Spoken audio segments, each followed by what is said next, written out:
authors. And the first author is A.J. Lafley, and the second one is Roger Martins. I did give an introduction of the two authors. The first, A.J. Lally, was a PG boss, right? And the second was the dean of a school. And I think we did a very detailed introduction of these two authors, why it was important to listen to them, at this point in time. And given that this is the beginning of a new year, we wanted to have clear insight on how to prep ourselves for winning. So if you're joining us for the very first time, this is the Business Readers Boardroom. Like I mentioned, I'm one of the founders. My name is Princess Udwa Kndabisi, and we're going to be walking through the book, Playing to Win. Today we have three presenters. We have three presenters in the room. We are expected to have three presenters in the room, and they are expected to take chapter 2 up onto chapter 4. Chapter 2 is titled, What is Winning? And chapter 3 is Where to Play. And chapter 4 is How to Win. We're behind schedule, and so we already have our first presenter who is supposed to be taking chapter 3. Is already on stand, David Ekpese. David, you're welcome. He is the BRG Technical Support HOD. And of course, you can see the screen, playing to win, where to play, who to play with. I can see a golfer on the screen. If you look at his slides, it's quite graphical as always. What do you expect from somebody who has all the technical know-how and graphical background? So David is always one of the intriguing presenter who presents his case with a lot of visuals. His optics is always very good and top-notch. I'm already looking to enjoy his presentation. Unfortunately, Afsat is on the road. She's traveling, and she already mentioned she will not be joining us tonight. Most likely she would not be able to join because she may still be on the road. And I think even at this time, if we reach out to her, she will not be joining us. And likewise, Lydia Ayobami, who is taking chapter 4. But as usual, David will be able to do justice to just bring to life some of the summaries that we had yesterday, which was the introduction and, of course, the chapter 1, which is strategy is a choice. We look at the 5 main questions to answer and why it is important to make the right choices. And we said our choices define our behavior, and going forward, if the choices does not impact our behavior, then we have really not made the right choice. So I will leave the room. I can see a few more members joining in at this point in time. Umi from the UK, Oluwatoyin from Canada, and also Maro from Abuja. David is joining us from Lagos. So I'm going to leave the room for David for this discussion. It's going to be very insightful. I'm looking forward to not just a very beautiful graphical presentation. I'm looking forward to an exciting and inciting discussion tonight. David, over to you. And welcome to the rest of the team. Thank you.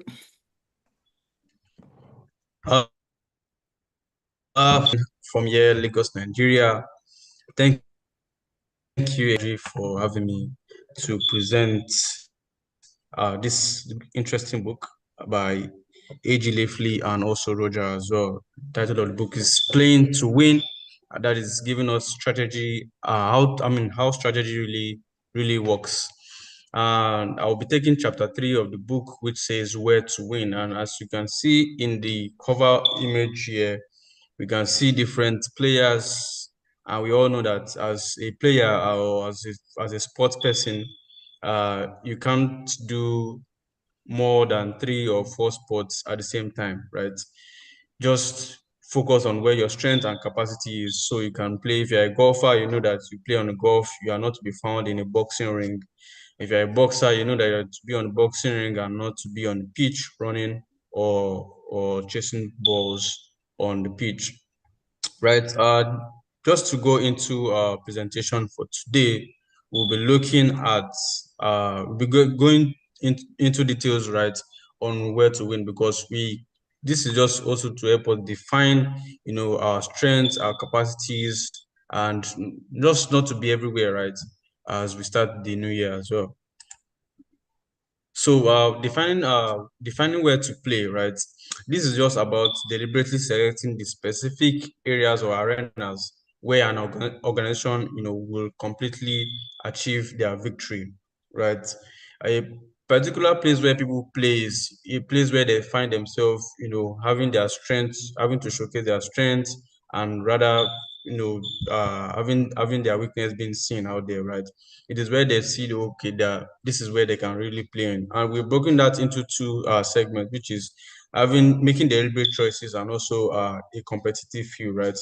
A deliberate choice is, strategy isn't just saying that strategy is not about attempting everything. It's about making things clearer and having to make intentional decisions, right? These choices that we are talking about, which was also said in the previous chapter that Princess and Famnella talked about yesterday, is just choices are also like you have that pool of options, and at that point where you're making that decision is also called strategy. So you're now picking the best of what you need to do or what ties for you. It's very, very, very, very important in where to play. And also competitive field.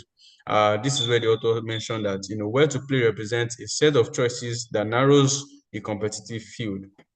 And next slide, we also look at, while where to play is very critical for us as a business, for as someone running a business. The thing is, the truth is, attempting to be all things is also is inevitably, it will inevitably lead to, dissipated resources, strategic confusion, and ultimate underperformance, right? And choosing where so we'll look at these 4 things or these 3 things I was mentioned here also gives us clarity on where to play. So the first thing we need to clear our mind is choosing where not to play first, right? Having to make that decision to say, okay, this is where I don't need to be yet, or this is where I don't even need to, this is what I don't need to talk about on my platforms, right? I work on brands that, they'll tell you that, oh, our brand is a food brand, but we don't try to mention anything about health because it's very sensitive to our brand. People will want to lash on you, right? Those are the things that, you want to define for yourself as a brand, where you know to position yourself. So you know that this is where your strength lies in, so you can latch on that and target your right customers or your right audience.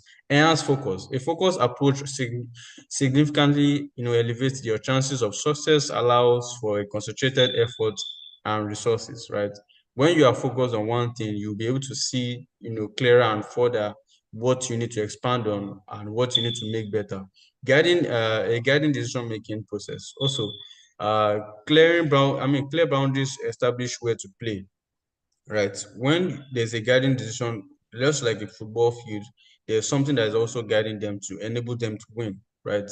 There's a rule. You can't pass the ball or pass the ball to your other uh, player into the box 18 and expect to score, right? That would be a foul, right? All those things, there need to be a boundary. They need to set structure as a business person, as a business owner. You need to set structures that would help you make those decisions in order to move forward. And saying, I end with a note here saying, no company can be all things to all people and still win, right?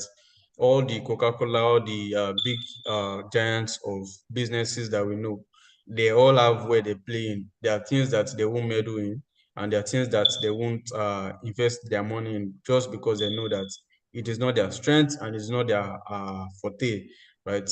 Coca-Cola will not go into oil and gas if, I mean, they not that they won't see an opportunity there, but that's not their field, right?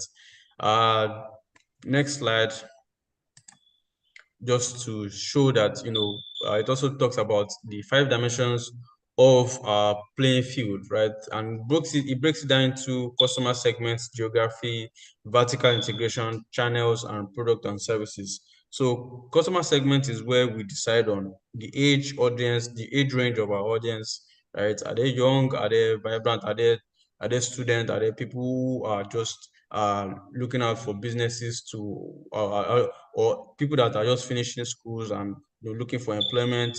What is their income range, or what is their lifestyle? What do they think about? What's their behavior like? And what is their specific need? What is the thing that are bothering them? What do they always need that your service is rendering or your products can offer them? Geography, location also very, very important as well in helping you decide on where to play. So do you want to target people in Nasarawa? Do you want to target people in the western part of Lagos? I mean, the western part of Nigeria? Or you want to target people in West Africa? You want to target... So these are the places that, you look at from the local part to the national part, regional part, and global part. This helps us to define perfectly where to win. Also, vertical integration. How much of the value chain do we need to control? Do we need to control if you're producing? Do we need to control the manufacturing aspect of things, just like the way Dangote are doing? And maybe outsourcing some parts. In terms of distribution, what do you want to control to about it? Do you need to own a logistic company that will dispatch your products to wherever you want to dispatch it to? And also in terms of product and services, it also helps us to look at who are we serving. Are we doing premium? Are we the Rolex? Are we the Rolls Royce? Or are we just the Toyota, whereby yes, we are servicing everyone who has an affordable amount to spend on luxury vehicles? Or are we looking at mass market? In terms of mass market, are we doing like, oh, we want to speak to everybody, the Milo, the Coca-Cola, the OP and the rest? Or are we narrowing down to just something simple, something specific to a special segment of people who are, let's say, the BRG communities, who are C-suite executive, who have one or two businesses running on the side as well, right? Or do we look at channels? And also channels too are also very important as a business. You want to look at doing offline or online retail direct to customers, right? Or you want to sell through, other mediums of communications or other mediums of reaching out to or getting customers, right? These are the things that helps you identify where to play strongly in, right? Because this also enables your strength and capacity as you grow further in the business, right? And we look at the PG's corporate core focus, which just branches on these 5 aspects, which is the core brands, your core geography, your core channels, core technologies as well. Because as we emerge, as we evolve further as a business, right, technology needs to be seen. I mean, technology needs to be those things that you need to start considering in whatever business you run, right? How does technology make your business more efficient, more focused, and serve more people, right? Yeah. So these are the things that would also be looking at. And also the PG's corporate growth strategy also latches on 3 core aspects, which is one, concentrating on strong brands, key markets, and loyal customer bases to ensure a sustained growth. So if you want to start, if you want to grow strongly, the first little basis or the little base of where you need to focus on is those key markets, right? The loyal customers, right? Those are the kind of people, those are the kind of things that you need to grow your strength on, right, before you now expand into other adjacent categories. So it highlighted an example for us here, saying, supposing you are in laundry, right? How can you emerge from being into laundry to home care, to also rendering home care services, and then diving into beauty, then personal care, right? These are just almost similar category of businesses that you can also look into. Not, oh, you are doing laundry today, or tomorrow you want to do electricity, you want to do energy, right? It's kind of far. But doing something similar to what your business is rendering also, it helps you go strength in those places that you can play in, right? You can also easily access, outsource, services, outsource manpower as well, right? It's very easy to do. Then target marketing, right? Prioritizing high potential markets, such as, the locations we talked about in terms of, if you're looking at global, in terms of China, Brazil, India, Russia, and this is where PG's expertise could be decisive. And the whole idea is to play in those areas where these PG's capacities would be decisive. And this is just also helping us compare and contrast where to play and how to win, because the leading chapter to this where to win is how to win, and we cannot talk about how to win just immediately before without not talking about where to win, right? The places where we need to play in, the places where we need to focus on, the places where we step our foot on need to be very strong and solid before we know how to now play. So where to play, this foundation of choices, it's talking about the battlefield, which is the customer, the geography of the customer, the product that we want to serve, and also the channel as well. And how to win also, this is talking about the structure. So I haven't discovered all this, the customers and where they stay, where they live, how do we want to speak to them, how do we want to communicate to them, how do we want to get them, right? We now build structure around those things. So the structure is the method of victory, which is the how to win. So it encompasses the value proposition of the brand, the capabilities, management system that enables them to win. So and these are very, very crucial in winning.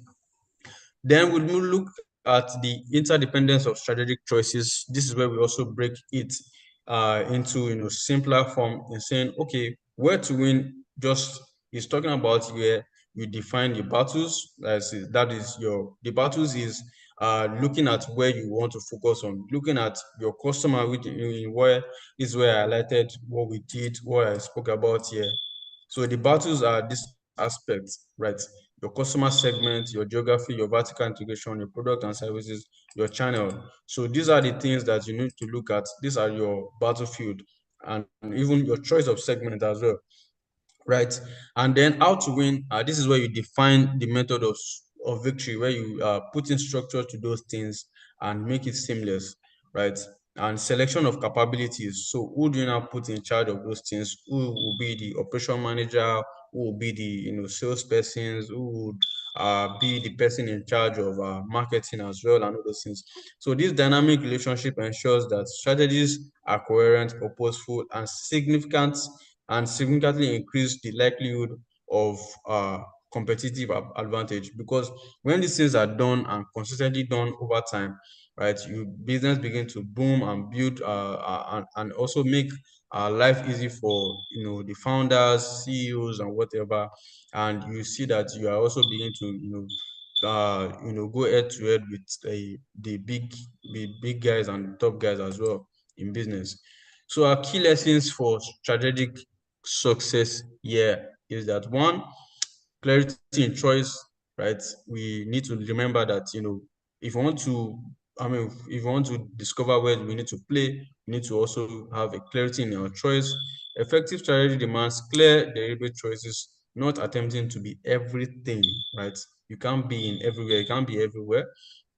Power of focus, right? Concentrated effort on a defined playing field dramatically increases the odds of success, right? Right fit for winner as well. Winning hinges on selecting an optimal market, customers, and channel for unique capabilities, and strategic alignment as well. A strong way to play choices aligns on resources, capabilities, and long-term organization goals for cohesive growth. So embracing all these principles will empower you to craft strategies that are both ambitious and also very achievable. Like I was, that was last year where we in the culinary field, we witnessed a brand which is Gino. Right, we witness how this Gino brand, how they successfully how they successfully find where to play, and they played it very well, and they played it very big. Just leveraging on Idabasi and the partnership with Idabasi, enabled them to latch on her own record that she was trying to beat. That okay, I think she beat the record, and somebody now passed the record, but they later find a way to find something interesting around food, and a good chef who has also tried to beat the record, then make it more bigger. And they played it very well, and I think it's one of the things in marketing that people still congratulate them for, because that was a very, very smart move on. And I think it's a very good case study for this book, or this chapter that we're looking at, right? Where to win, because they really position themselves as the leader of the market in terms of tomato paste and whatever, and whatever their competitors are also doing as well. And with that, they've also used that leverage to launch new products. If you look at their pages, they've used that as an opportunity to launch new products as well, sell on discount, and make so much money as they desire to make, and hit their KPIs as well. And so that will be the final for this presentation on chapter 3. Thank you very much. Thank you very much, David. Beautiful presentation. Are you still presenting chapter 4? Or you summarized it? Did you summarize it? Just give us a key note or takeaway. Okay, so actually summarized, was not on a presentation here at the moment. Okay. Is just on my phone. Okay, just give us insight before we give you your flowers. Of course, for those who are in the boardroom, our tradition is to give flowers when a speaker present his or her paper or chapter. So David, wow, nicely done. So I'm sending you my flowers. No dollar notes today. I cannot see any dollar note on the slide, so I'm sending you flowers. Yes. Umi said her network. Yes, your network. Congratulations. So you know that I'm a fan of yours. You know Yes, ma'am. that. So there's Yes, ma'am. no questioning. It's only when you do less that I tend to have complaint. Yes, ma'am. And I'm always looking forward to your presentation. So I love the graphics. I love the storytelling that comes with your presentation. And I think one of the thing that resonates with me the most is the example that you gave, which is very interesting, and it's in line with our context because, yeah, we see all those foreign case studies, but it's always good to bring it back home and make reference. So while you were talking, I had to go to Gino's tomato paste page to look at the various pack sizes and different branding and different new product lines and how they've been able to differentiate themselves. I, for one, I love Gino as a product because I think the packaging has been really good. They got it right from start, for a brand that is competing with Derica, the likes of Derica. Yeah. So I love the packaging for Gino. It's very simple. But when you now highlighted the partnership that was done between them and Hilda Bassi, I think it was a very noble one. Knowing where to play is really great. Every other company or competitor would have seen that, but they didn't take that advantage. They didn't take that leap of faith. And, Yeah. a lot of us, we had on the newspaper all the gaslighting that happened with respect to that young girl beating the record over and over again. But nobody saw it from this perspective. From a strategy perspective, this is a very clear winning strategy. And it shows us where to play at, who to play with, and how to leverage on our strength and all of that. The tomato paste was already tomato paste. There was nothing they were doing different, before then. Partner with the right person, collaborate, and execute that particular strategy, and you win. So I love the example that you just gave. And if any of the person has input or insight or any other examples, we can just discuss it. I think in our climb, there's quite a lot of partnership that is happening. If you go into social media every now and then, top brands are partnering with themselves, top social media influencer will partner with another. It shows you the strength that they bring to the table. And I think it's very noble to see and watch, and especially to correlate our conversation, into that landscape.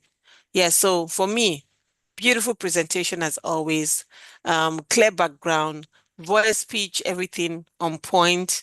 And then even the smiles that you sometimes every now and then just, yeah, I know my job. I know when to smile and when not to smile. I think that is also very nicely done. So yes, David, thank you very much for your presentation.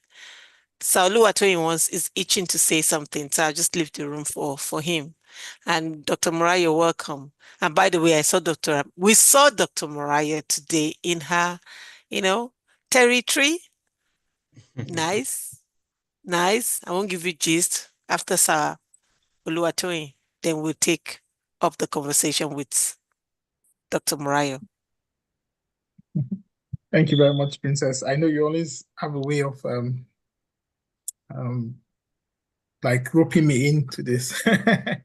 Thank you. So great presentation, David. Great presentation, well summarized. Thanks. Went across all the different areas and the writer's perspective, and covered off the three different chapters. Always, David, I don't know, you have this grace that the people you are being paired with don't show up, so you have to do all their job for them. They don't So like him. okay, And so he's the one that did the schedule. So they don't like yeah, him. They know he's so capable. exactly.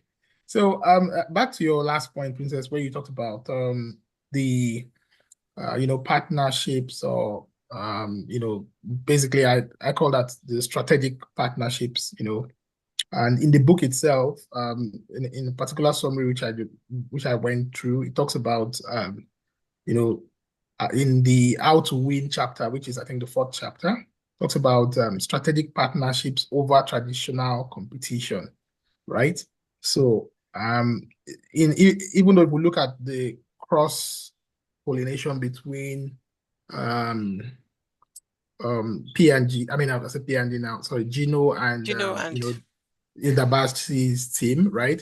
We're talking about like someone who had a value added layer to their product, to somehow promote their already existing product, just like you said. But even further than that, there could be other types of collaboration, even sometimes with competitors, right?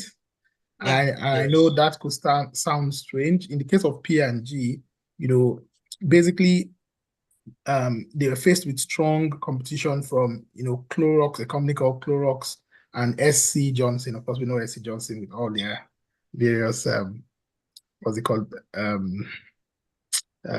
skincare, baby care products and all that. And the recent, or not recent now, many years ago, the scandals that came with that, some of their baby products and all of that. So basically, what did they do? They looked at their options. They went for some kind of joint partnership or joint venture with Clorox. So it says that rather than introducing, their own technology directly, these guys already had a good technology, although they were smaller than P&G. So P&G looked like, okay, let's partner with you. Let's get this done in this way. And, that allowed P&G to maintain a stake, in the business, in the Glad business, while benefiting from Clorox's industrial capabilities. So basically, sometimes, there are opportunities for strategic partnerships. It's not easy, especially in our local climate, sometimes when people feel threatened. The Gino and Idabachi one is a bit easier because Idabachi is not a competitor. She just coming to add some extra strength to their products by marketing it, through, or promoting it through what she was doing. But in some cases, two rivals now coming together to come and imagine Coke and Pepsi coming to come and do something together. Maybe let's do an upgrade of Coke and Pepsi. of course, in ways that it will work out. It's not every sort of those partnerships that will work. And usually it might be a high-end player versus a low-end player that will come together, to get it to work out things much more easily. So, but these are possibilities, and these are things that we ourselves can explore. Sometimes, I'm going for a conference next week, and I'm already talking to one or two competitors in that sense. Not competitors, they're my friends that own companies that I could call competitors, right? They own renewable energy companies like mine. But I'm saying to them, okay, I'm going for this conference. You don't have access to the conference at this time. I'm going to be speaking to lots of high level, business executives and all of that, and people who are ready to partner with companies in Nigeria. I can carry your banner and go there and speak on your behalf as well. As I speak on my own behalf, I can speak on your behalf, and then we could also partner and get this done, because my own sort of niche is in that industry is a bit different from what they do. So, but what am I trying to say? I'm just trying to get them across, to get their products, to get their services across to those guys, and see how we can, maximize the use of my flight ticket, of my maximize the use of my, presence there, rather than just speaking for myself. So I have these meetings already booked just to speak for some other people, and in the end, we can partner on that and work together. These are the sort of winning strategies that we're talking about. So basically, I think we should explore more of these winning strategies. Also, I'll go back to chapter 2 quickly, which is what is winning, what is winning, and just give some do's and don'ts about winning, or I'll call them winning aspiration do's and don'ts. In the do's area, we should aim to win, illustrating a vision of success. We should create powerful aspirations that resonate with employees and consumers. So basically, we're not just, when your strategy, especially if you have an organization where you have staff members and everything, you have to ensure that you carry them along with your winning strategies, not just you don't do it for the company internally and don't do it externally. It has to be both ways. And focus on consumer needs first rather than products. That's very important. Sometimes we are eager to bring our products out and show, this is what our products can do, blah, blah, blah. When we look over consumer needs, consumers dictate, or their needs dictate, how the market itself works, right? So we should always have that behind our mind. Consumer needs first rather than the product. Of course, your product will then have a way of blending into the consumer needs. That's the way it works. So set winning aspirations for all areas of the organization. Consider competition broadly beyond rivals. So even when you are thinking, don't be thinking of just the rivals of today. You have to think about the broader competition. You have to think about, okay, how would I, like Dangote is doing today? It's not just, he has built an empire, but he still needs to consolidate on some sides, his logistics, this, that, because those are the things that can easily kill the business. Those are the areas that he needs to look at take a broader look at, and ensure that, he's vertically, or how do you say it, integrating, his organization. And the don'ts is just simple, consider aspirations, or don't consider aspirations as interchangeable with strategy. They are just the starting point. So you have these good mission statements in your company, you have all the aspirations, all the things you've thought about all your life. Don't confuse them with strategy. Strategy has to be well firm and placed in the organization in a way that, it informs, like we said yesterday, it informs your, we talked about strategy informing something else, then that informing your behaviors. What was that? Strategy informing, Princess, if you can help me. Choices. Choices, yeah. So your decisions, your choices. So very important, that's what will curate your winning strategy. So I think I'll stop there so that any other person can contribute. Thank you very much. Thank you so very much, Oluwatoyin. Always wonderful to hear from you. Dr. Morayo.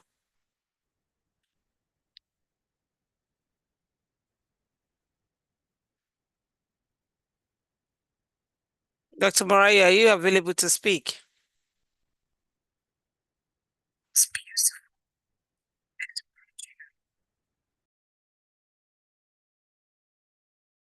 Hello, Maro. Maro, the floor is open. Yeah, okay.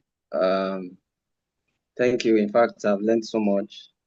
Also, thank you, David, and also from the president himself. I think something that the president mentioned about collaboration for conferences. I mean, that's something new that I just learned now. There used to be some level of opportunities that I used to have, but you know, I just share it because I'm not going. I mean, I know somebody who is going. You know, so really we learn every day. I'm really glad that you mentioned that.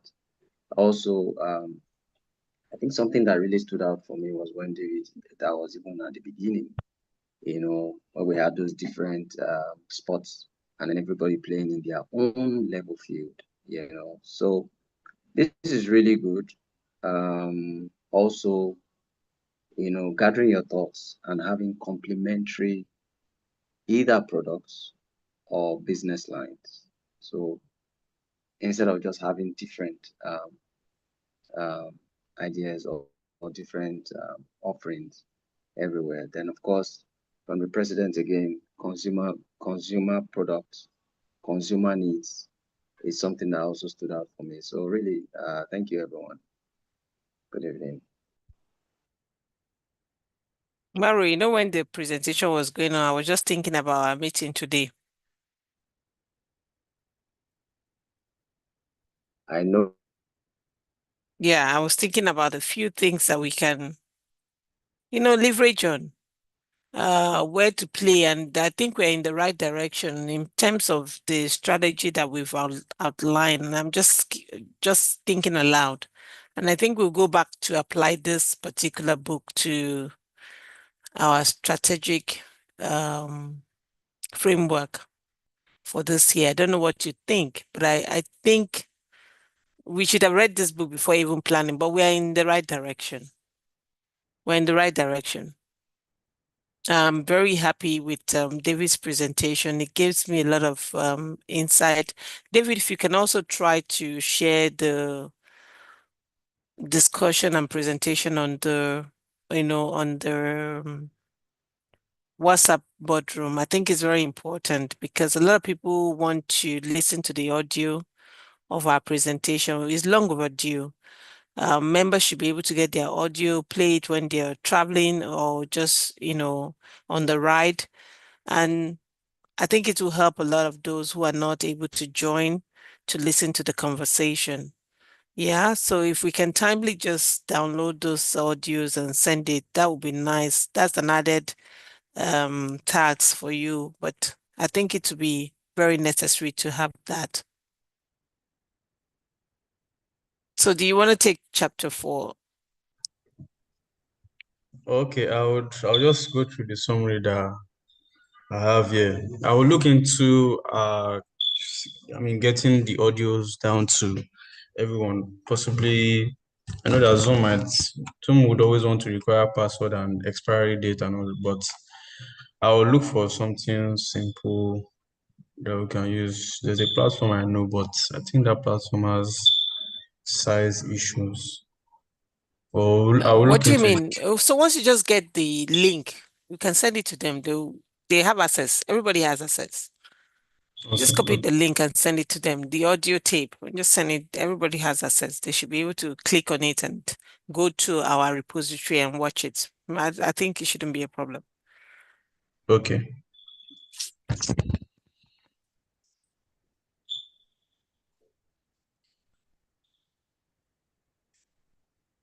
So yeah, chapter 4, you have only 5, 6 minutes anyways. I'll be using my phone. I'm seeing No, different timing.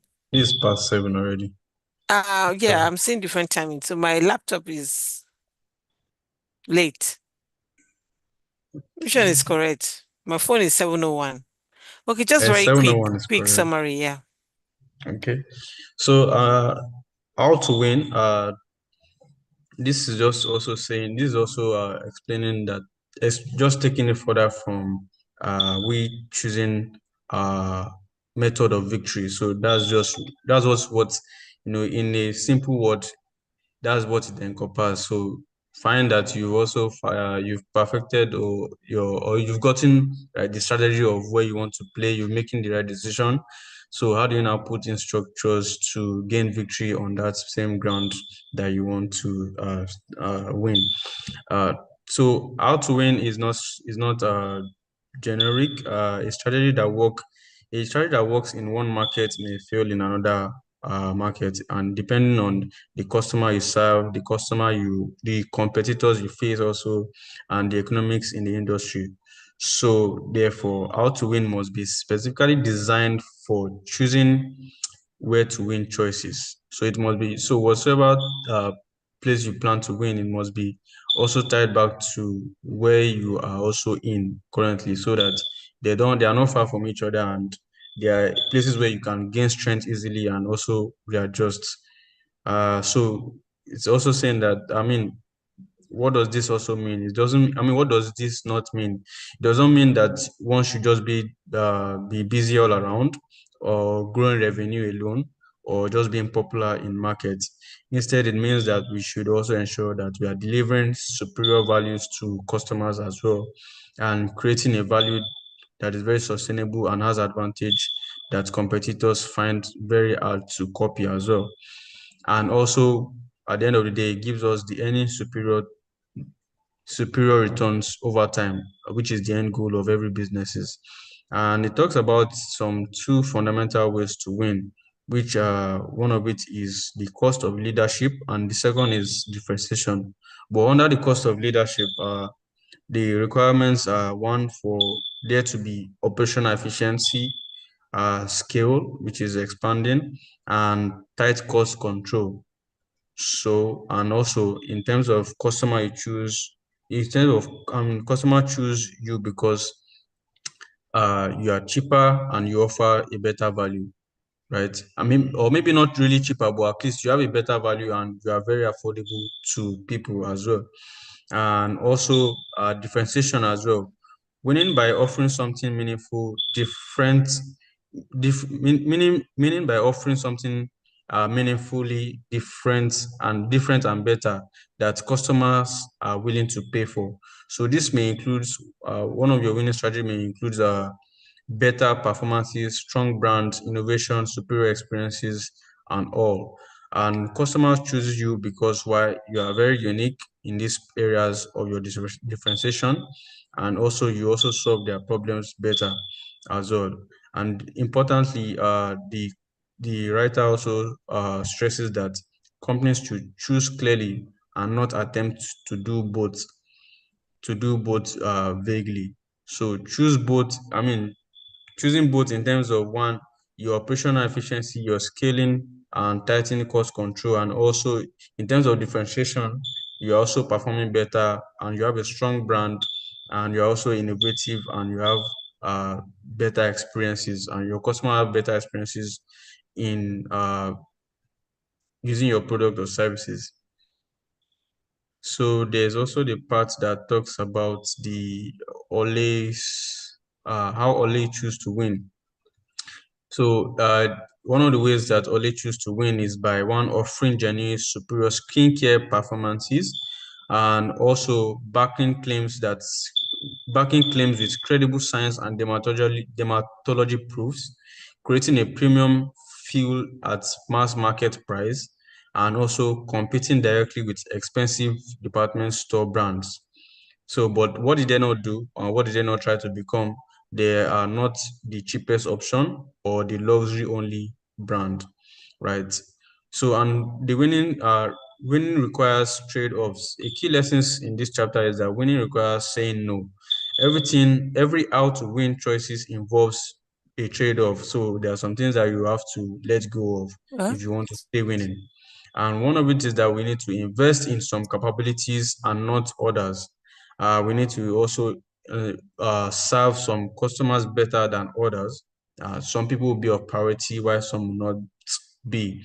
And we need to also accept weakness in exchange for strength elsewhere. So this is where open to partnership, open to outsourcing also comes in, where you know that there are weaknesses in the business.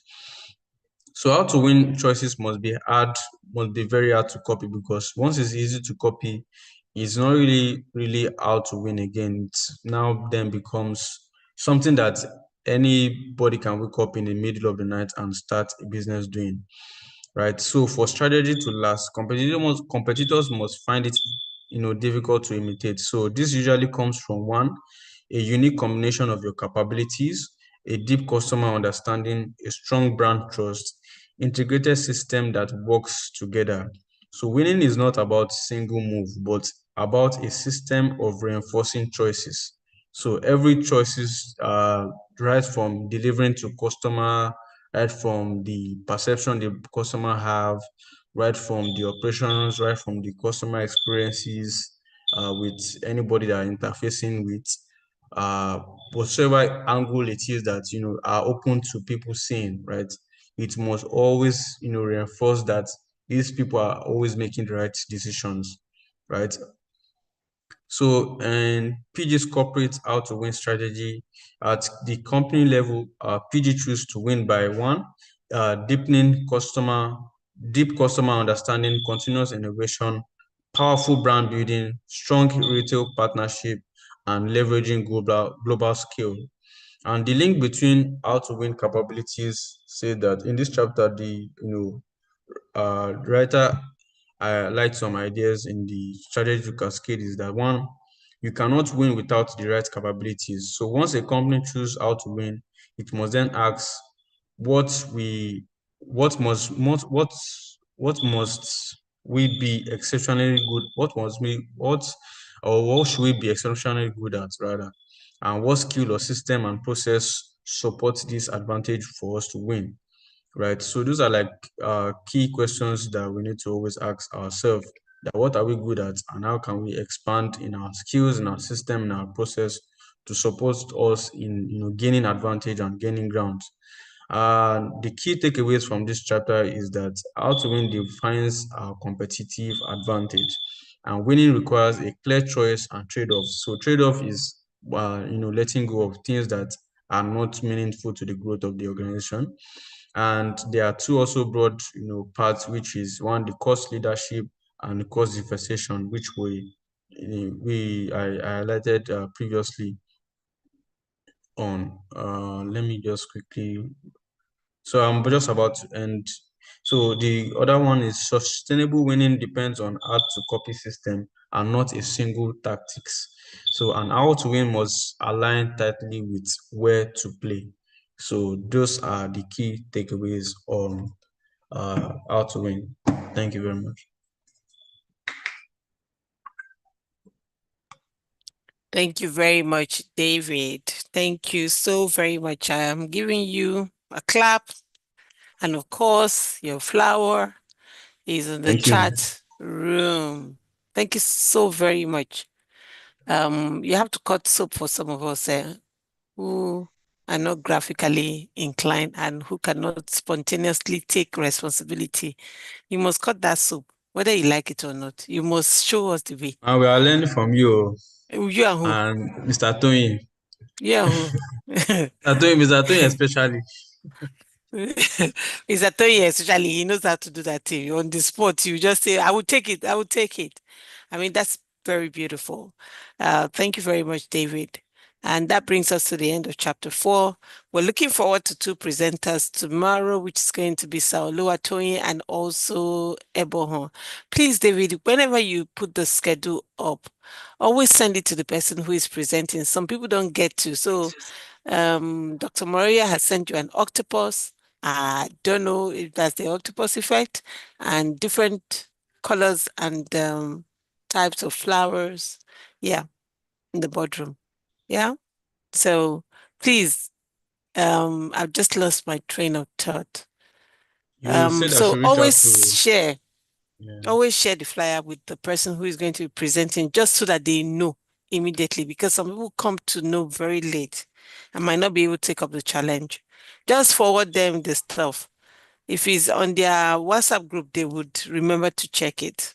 And you know, it was a holiday season. A lot of people have not come back to BRG, mentally and otherwise, I can assure you. Yeah. So please check and share it to them 2 days before, or at least the moment you release it, send it to everybody who is going to be handling, and try to be flexible with the schedule. The people you are selecting for the boardroom should not be all the regulars. There are a lot of people who want to present, but until you single-handedly pick them out, they will not present.